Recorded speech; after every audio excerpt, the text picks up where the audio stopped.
Hello दोस्तों, मुझे उम्मीद है कि आप सभी अच्छे होंगे। दोस्तों, आज हम इंट्राडे स्ट्रेटेजी के बारे में डिस्कस करने वाले हैं और मैं पिवट पॉइंट और आरएसआई इंडिकेटर की मदद से आपको इस स्ट्रेटेजी को समझाने वाला हूं। ठीक है, ये मतलब एक ठीक स्ट्रेटेजी है, आपको प्रॉफिट दे सकती है या फिर आपको मार्केट का मूव समझने में मदद कर सकती है कि मार्केट अब मूव ऊपर की तरफ लेगा या फिर नीचे की तरफ लेगा। जैसे कि मैंने आपको पिवट पॉइंट में समझाया भी था कि पिवट पॉइंट किस तरीके से काम करते हैं, कैसे सपोर्ट के बारे में बताते हैं, कैसे रेजिस्टेंस के बारे में बताते हैं। तो अगर आपने नहीं देखा तो उसका लिंक आपको नीचे डिस्क्रिप्शन में मिल जाएगा, वहां पे मैंने आपको डिटेल में पिवट पॉइंट समझाया हुआ है। ठीक है, दूसरा आरएसआई इंडिकेटर का भी आपको नीचे लिंक मिल जाएगा। फिलहाल मैं इंडिकेटर लगाता हूं, यहाँ पे निफ्टी 50 का चार्ट है, हम कुछ स्टॉक भी देखेंगे इंट्राडे के लिए, और कुछ मतलब हम ज्यादातर लोग निफ्टी 50 या बैंक निफ्टी पे इंट्राडे करते हैं, तो हम वो भी एनालिसिस करेंगे। तो यहाँ पे आपको निफ्टी 50 का दिखाई दे रहा होगा, मैं इंडिकेटर लगा लेता हूं। सबसे पहले तो हमें लगाना है पिवट पॉइंट। ठीक है, ये पिवट पॉइंट लगा लिया। उसके बाद हमें लगाना है आरएसआई। आरएसआई लगा लिया, ये दोनों लगा लिए। अब इसमें कुछ थोड़ी सी सेटिंग कर लेते हैं हम। पिवट पॉइंट में यहाँ पे सेटिंग पे क्लिक करेंगे तो यहाँ पे हम फिबोनाची सिलेक्ट कर लेंगे और इसे ओके कर देंगे। अब यहाँ पे आपको एक चीज दिखाई दे रही होगी, P, S1, S2, S3, R1, R2, R3। जब आप पिवट पॉइंट की वीडियो देखेंगे जो आपको नीचे डिस्क्रिप्शन में मिल जाएगी, वहां पे मैंने इसके बारे में डिटेल में बताया हुआ है। मैं आपको थोड़ा सा बेसिक बता देता हूं। P जहां पे P लिखा है ये तो है हमारा पिवट पॉइंट। जहां पे S1 लिखा है, S1 का मतलब है सपोर्ट 1, S2 का मतलब है सपोर्ट 2, S3 का मतलब है सपोर्ट 3। यानी कि यहाँ पे स्टॉक सपोर्ट लेगा, अगर नीचे आता है फिर यहां से बाउंस बैक कर सकता है, ऊपर की तरफ जा सकता है। यहाँ पे R1 लिखा है, R1 का मतलब रेजिस्टेंस 1, R2 का मतलब रेजिस्टेंस 2, R3 का मतलब रेजिस्टेंस 3। यानी कि यहाँ पे स्टॉक रजिस्ट करके फिर से नीचे आ सकता है। यानी कि हमें पता लग गया कि कहां पे स्टॉक मतलब सपोर्ट लेगा और कहां पे मतलब रजिस्ट कर सकता है, रेजिस्टेंस कहां पे होगा, सपोर्ट कहां पे होगा। इन चीजों के बारे में आपको पता होना बहुत ही ज्यादा जरूरी है। अगर आप नहीं जानते तो पिवट पॉइंट पे मैंने अलग से पूरी डिटेल में एक वीडियो बनाई हुई है। यहाँ पे तो मैं आपको थोड़ा सा बेसिक बता दिया, ठीक है, उसमें मैंने डिटेल में डिस्कस किया है, वो आपको नीचे डिस्क्रिप्शन में मिल जाएगी। थोड़ा सा मैं आपको आरएसआई के बारे में बता देता हूं। आरएसआई में आपको इधर पॉइंट दिखाई दे रहे होंगे 30, 40, 50, 60, 70, 80, इस तरह के पॉइंट। यानी कि जब ये 30 से नीचे होता है तो ये ओवरसोल्ड हो चुका है, यानी कि बाइंग की सिचुएशन आ चुकी। हमें बाइंग के लिए एंट्री ले लेनी चाहिए।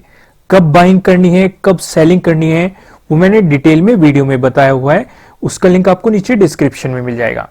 ठीक इसी तरह अगर ये 70 से ऊपर जाता है, यानी कि 70 से और 100 के बीच में रहता है, तो यानी कि ओवरबॉट हो चुका। अब यहां से हमें सेलिंग के लिए वेट करना चाहिए और सेलिंग का सही पॉइंट देखना चाहिए। सही पॉइंट का कैसे पता चलेगा? जैसे यहां पे स्टॉक कट करके ऊपर आया तो यहां पे आपको तुरंत ही सेल नहीं करना, आपको यहां पे सेल करना है। क्यों सेल करना है ये मैंने डिटेल में वीडियो में बताया हुआ है, क्योंकि देखो आपको यहां पे ऊपर दिखाई भी दे रहा होगा। अगर आप यहीं से सेल कर देंगे तो स्टॉक ऊपर गया, आपका लॉस हो जाएगा। यहां पे देखेंगे आप यहां से सेल करेंगे तो स्टॉक देखो नीचे है, आपको प्रॉफिट होगा। यहीं से ही क्यों सेल करना है, उसके लिए आपको आरएसआई की वीडियो देखनी पड़ेगी, जिसका लिंक आपको नीचे डिस्क्रिप्शन में मिल जाएगा। वहां पे मैंने डिटेल में समझाया हुआ है, क्योंकि अगर मैं यहां पे भी रिपीट करूंगा तो ये वीडियो बहुत बड़ी हो जाएगी। ठीक है, तो इसीलिए मैं आपको सजेस्ट कर रहा हूं, अगर आपने इस वीडियो को बाद में देखना, अगर आपने पिवट पॉइंट और आरएसआई की डिटेल में वीडियो नहीं देखी तो उनके लिंक आपको नीचे डिस्क्रिप्शन में मिल जाएंगे। वहां पे जाके डिटेल में देखिए पिवट पॉइंट और आरएसआई को, तभी उसके बाद आपको आगे की स्ट्रेटेजी समझ में आएगी। क्योंकि मैं आपको बहुत ही मतलब एडवांस बताऊंगा, बेसिक बिल्कुल भी डिस्कस नहीं करूंगा। कभी आप सोचो ये रेजिस्टेंस 1 क्या है, रेजिस्टेंस 2 क्या है, बस मैं सीधा स्ट्रेटेजी पे जाऊंगा और आपको बताऊंगा कि आपको प्रॉफिट कैसे लेना है और सेलिंग कैसे करना है। अब यहां पे देखो मैंने आपको क्या समझाया था, अगर आपने पिवट पॉइंट की वीडियो देखी हो, कि जब कोई रेजिस्टेंस 1 को कट करेगा तो इसका मतलब डेफिनेटली वो रेजिस्टेंस 2 तक जरूर जाएगा। ठीक है, वहां से रजिस्ट करके वापस आ सकता है, पर लेकिन वो 2 तक जाएगा जरूर। ठीक है, अगर वो मतलब 2 को कट कर देगा तो रेजिस्टेंस 3 तक जरूर जाएगा, या तो कट करके इससे भी ऊपर चला जाएगा, नहीं तो वहां से वापस आ सकता है। ठीक है, यहां पे आपने ध्यान से देखा, इसने रेजिस्टेंस 1 2 को कट कर दिया ऊपर, तो अब इसकी पॉसिबिलिटी क्या होगी, ये रेजिस्टेंस 3 तक जा सकता है, यानी कि हम यहां से एक छोटी सी बाइंग ले सकते हैं। ठीक है, और अब अगर हम नीचे देखेंगे, आरएसआई भी पॉजिटिव का सिग्नल दे रहा है। ठीक है, इसने यहां पे कट किया इसे, और आरएसआई भी पॉजिटिव का सिग्नल दे रहा है, यानी कि हमें दोनों तरफ से इसने बाइंग कंफर्म कर दी। ये आरएसआई पॉजिटिव का सिग्नल क्यों दे रहा है, क्योंकि 70 से ऊपर है, अभी इसने इसे 70 को कट करके सेलिंग का सिग्नल नहीं दिया, ये भी बाइंग का सिग्नल देना है। ठीक है, अगर आपको ये टेक्निकल चीजें समझ में नहीं आ रही तो मैं फिर से कहूंगा, पहले वो वीडियो देख लीजिए पावर पॉइंट और आरएसआई की, तभी आपको डिटेल में ये एनालिसिस समझ में आएगा। अब यहां पे देखो, इसने रजिस्ट कर दिया, लेकिन हमें आरएसआई ने अभी सेलिंग का सिग्नल नहीं दिया। हम नेक्स्ट कैंडल पे जाते हैं, नेक्स्ट कैंडल भी नीचे की तरफ बनी, लेकिन आरएसआई ने अभी सेलिंग का सिग्नल नहीं दिया। हम उससे नेक्स्ट कैंडल पे जाते हैं, हमें इंतजार करना है। यहां पे भी एक नेगेटिव कैंडल बनी और इसने आरएसआई ने भी सेलिंग का सिग्नल दे दिया, तो हमने इसे सेल कर दिया। फिर इसने R2 को भी ब्रेक कर दिया, R2 को ब्रेक कर दिया यानी कि R1 तक ये जरूर जाएगा। तो यानी कि पहला टारगेट हमारा क्या था, अगर हम यहां पे सेल कर रहे हैं, जो कि नीचे आरएसआई भी यहां पे आपको सेलिंग का सिग्नल दे रहा है। ठीक है, यहां पे आरएसआई ने भी सेलिंग का सिग्नल दिया और यहां पे इसने भी सेलिंग का सिग्नल दिया। ठीक है, तो हमारा पहला टारगेट क्या था, R2 तक, यानी कि ये इसके लिए सपोर्ट का काम करेगा। रेजिस्टेंस कैसे सपोर्ट बन जाते हैं, ये सपोर्ट कैसे रेजिस्टेंस बन जाते हैं, ये भी मैंने डिटेल में समझाया हुआ है पावर पॉइंट वाली वीडियो में। मैं फिर से सजेस्ट कर रहा हूं आपको कि उस वीडियो को जरूर देख लीजिए, तभी आपको सारी टेक्निकल समझ में आएगी। तो इसने R2 को कट कर दिया, तो यानी कि अब हमारा सेकंड टारगेट क्या होगा, R1 तक। और ये देखो, ये R1 तक हिट करके तब वापस गया है। फिर यहां से हमें कब पता चलेगा कि कब एग्जिट मारना है, हमें आरएसआई बताएगा। आरएसआई ने ऊपर की तरफ मूव करना शुरू कर दिया, तो डेफिनेटली हमें यहां से निकल जाना है।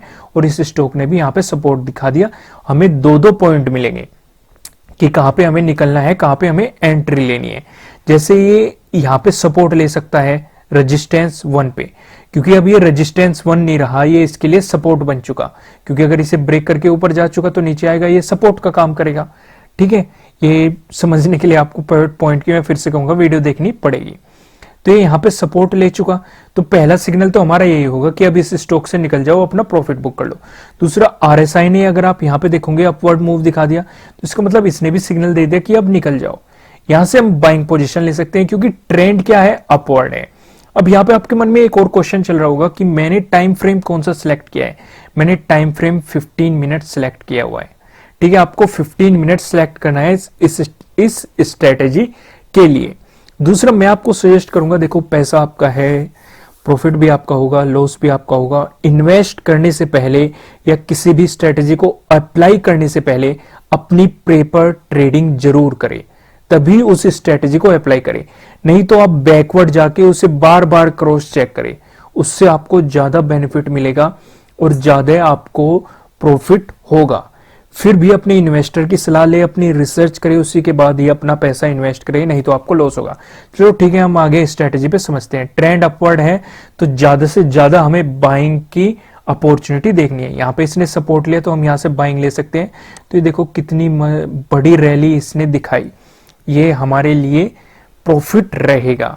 ठीक है, मैं एक चीज और बताता हूं आपको, जब भी मैं इंट्राडे स्ट्रेटेजी बताता हूं, इंट्राडे में हमें हमेशा ध्यान रखना है, अगर ट्रेंड अपवर्ड है या उस दिन पॉजिटिव बना हुआ है, तो हमें सिर्फ बाइंग की अपॉर्चुनिटी देखनी है, कभी भी सेलिंग की अपॉर्चुनिटी नहीं देखनी। ठीक है, ऐसे उसमें हम फंस सकते हैं और हमारा सारा लॉस हो सकता है। अगर ट्रेंड डाउनवर्ड है तो हमें सारी सेलिंग की अपॉर्चुनिटी देखनी है, भले ही हमें बाइंग की बहुत अच्छी अपॉर्चुनिटी मिल रही हो, लेकिन उसे बिल्कुल भी टच नहीं करनी, क्योंकि इस मार्केट में प्रेडिक्ट नहीं किया जा सकता कि कब मार्केट घूम जाएगा और हमारा लॉस हो जाएगा। तो इसलिए ट्रेंड के साथ चलो, ट्रेंड ही आपका सबसे अच्छा दोस्त है, वो आपको लॉस कम से कम होने देगा या होने ही नहीं देगा। ठीक है, इस चीज को बिल्कुल ध्यान रखना। मैं आपको कुछ स्टॉक पे भी दिखा देता हूं, आप इसे पीछे भी अप्लाई करके देख सकते हैं। ठीक है, मैं ये वीडियो ज्यादा बड़ी हो जाएगी, मैं इसलिए नहीं दिखा रहा। अपनी पेपर ट्रेडिंग करें और पीछे इसे अप्लाई करके देखें, आपको जरूर दिखाई देगा। पर लेकिन मैं फिर से सजेस्ट करूंगा, अगर आप नहीं जानते कि कब सपोर्ट रेजिस्टेंस बन जाता है और रेजिस्टेंस कब सपोर्ट की तरह काम करने लगता है, तो उसके लिए आप पिवट पॉइंट की वीडियो जरूर देख लीजिए। वहां पे उससे आपको बहुत ज्यादा बेनिफिट मिलेगा। ये बहुत ही अच्छा इंडिकेटर है, इसके बारे में मैंने आपको डिटेल में समझाया है। फिर भी कुछ समझ में नहीं आए तो आप कमेंट करके बता सकते हैं। यहाँ पे आपको रिलायंस का चार्ट दिखाई दे रहा होगा, मैं इंडिकेटर लगा लेता हूँ इसमें। फिर से हम यहाँ पे पिवट पॉइंट टाइप करेंगे और ये पिवट पॉइंट लग गया। और हम यहाँ पे RSI भी टाइप करेंगे और ये हमारा RSI लग गया। ठीक है, पिवट पॉइंट की हम सेटिंग करेंगे, इसे हम चेंज कर देंगे। ठीक है, फिबोनाची कर देंगे, तो यहाँ पे दिखाई दे रहा है। ठीक है, 15 मिनट हमने टाइम फ्रेम रखा हुआ है और ये हमारा दिखा रहा है रेजिस्टेंस 1, रेजिस्टेंस 2, रेजिस्टेंस 3। इसने रेजिस्टेंस 1 ब्रेक कर दिया, रेजिस्टेंस 2 भी ब्रेक कर दिया। अगर 1 ब्रेक कर दिया तो डेफिनेटली 2 तक जाएगा, 2 ब्रेक कर दिया तो 3 तक जाएगा, और अगर 3 ब्रेक कर दिया तो कहां तक जाएगा, उससे ऊपर निकल जाएगा। तो ये चीज आप समझ गए। यहां से हमें बाइंग पोजीशन और सेलिंग पोजीशन या हमारे नेक्स्ट टारगेट का पता लग गया। ठीक है, अगर ये पहले को ब्रेक करता है तो दूसरे तक जरूर जाएगा। ठीक है, वहां से रजिस्ट करके वापस आ सकता है। अभी कुछ यहाँ पे सेलिंग का नहीं दिखाई दे रहा, नहीं तो मैं आपको सेलिंग का भी जरूर समझाता कि सेलिंग के लिए कैसे काम करता है। जैसे यहाँ पे देखो, सेलिंग के लिए काम कर रहा है। इसने रेजिस्टेंस 1 को ब्रेक, ये 2 पे था, यहाँ पे 3 पे इसने रजिस्ट किया, 2 पे आया, 2 को ब्रेक करा, इसे भी रजिस्ट किया, फिर 1 पे आया, 1 को ब्रेक करा, पिवट पॉइंट पे आया। यहाँ पे ये देखो, पिवट पॉइंट को भी यहाँ पे इसने ब्रेक कर दिया। अगर पिवट पॉइंट को ब्रेक कर दिया तो सपोर्ट 1 पे आएगा, सपोर्ट 1 को ब्रेक कर दिया, फिर सपोर्ट 2 पे आया, सपोर्ट 2 को ब्रेक कर दिया, सपोर्ट 3 पे आया, सपोर्ट 3 को ब्रेक कर दिया तो उससे नीचे आया। ये चीज आप समझ गए कि यानी कि अगर वो एक चीज को ब्रेक करता है तो वो अगले तक जरूर जाएगा, और उस एक से दूसरे के बीच में जाने के बीच ही हमें अपनी बाइंग और सेलिंग करनी है और उस प्रॉफिट को बुक कर लेना है। यहाँ पे कभी भी आपको इंट्राडे में ज्यादा लालच नहीं करना चाहिए। जैसे आपको प्रॉफिट हुआ, उस प्रॉफिट को वहीं पे बुक करो और निकल लो, तो आप ज्यादा फायदे में रहोगे।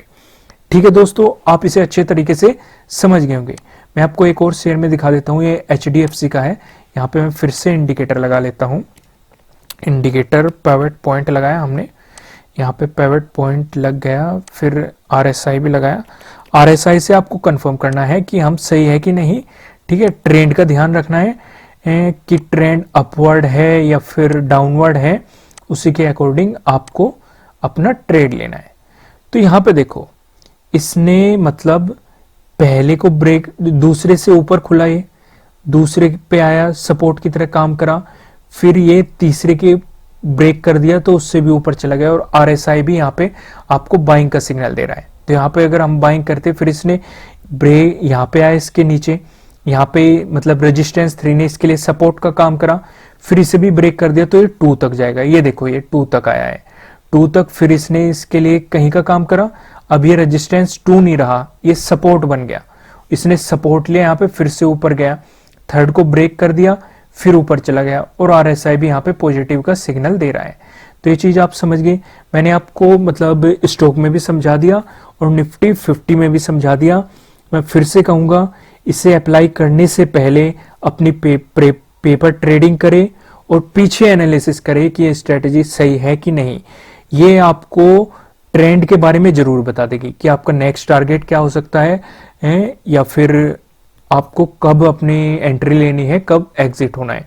फिर भी आपको इस स्ट्रेटेजी के बारे में कुछ भी समझ में नहीं आए तो आप कमेंट कर सकते हैं, मैं उसे नेक्स्ट वीडियो में एक्सप्लेन कर दूंगा। ठीक है दोस्तों, फिर मिलते हैं किसी नेक्स्ट वीडियो में किसी अच्छे कंटेंट के साथ। Thank you.